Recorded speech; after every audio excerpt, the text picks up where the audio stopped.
face says it all. No? Does it? I don't know. Whatever. Premonition.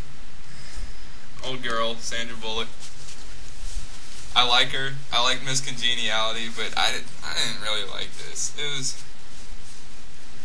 Okay, Sandra Bullock, she... Early on in the movie, she gets... This police officer knocks on her door, and he's like, I'm sorry to tell you this, but your husband was killed in a car wreck. And she's distraught over this, and it hurt her. She was all upset. Well, first of all, let me explain the family. Okay, this dude, her husband bought her a house. It was her husband, this one little girl that looked like she could have been theirs, and then this little Polynesian girl, which I think they adopted, but I think it was supposed to be theirs. I don't know. She looked Philippine. I think Polynesian, that was there, or maybe Hawaiian, but I don't think it was theirs. She was theirs. It was theirs. Whatever. He bought her a house at the beginning, and they had just moved in to be one big happy family, and then that's when he died. And then it goes on from there. She's setting up the funeral and stuff, and the next day, and then, or that day I think, yeah. And then the next day she wakes up, and he's alive. And so Sandra Bullock's like, uh-oh, you're not dead, I must have been dreaming. Then they go through the day, and then she wakes up again the next morning, and he's dead again. And it goes on like that forever. Well, at least until... It's hard to explain. I'm not going to say anymore, that's it. But I was so let down by the ending. Oh my lord. I was so let down. You don't understand. I was expecting some dramatic, crazy... I don't know, a heart stopper, man.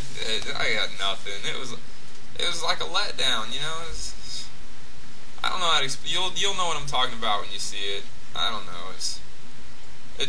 I didn't really get it until I watched like the special features, and then I kind of understood, but I was still let down because they said they wrote 3 endings for the movie, and why they picked that one, I don't know. I know the other 2 they had to have been better. I don't know. Maybe it's what the director wanted. He's important, not me, the viewer, so whatever. If you like Sandra Bullock, she's real good. She's in like the whole movie, like every shot she's in it, and she has to put off all these different emotions because one day, you know, she's happy that he's alive, the next day she's crying her eyes out because he's dead, and then she's angry and all this. There's one funny scene where I laugh like crazy.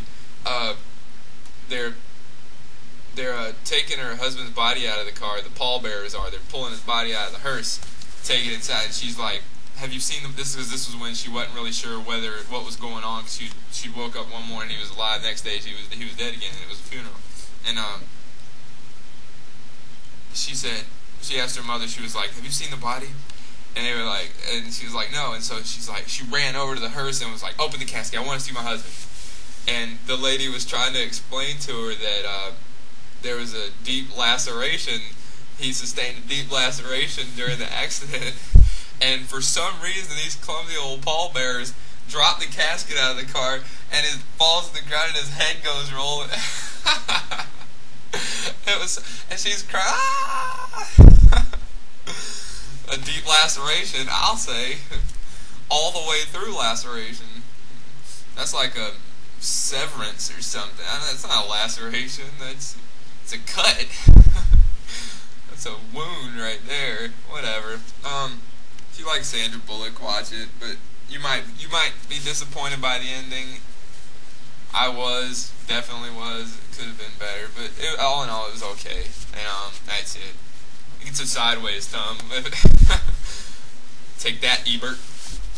Later.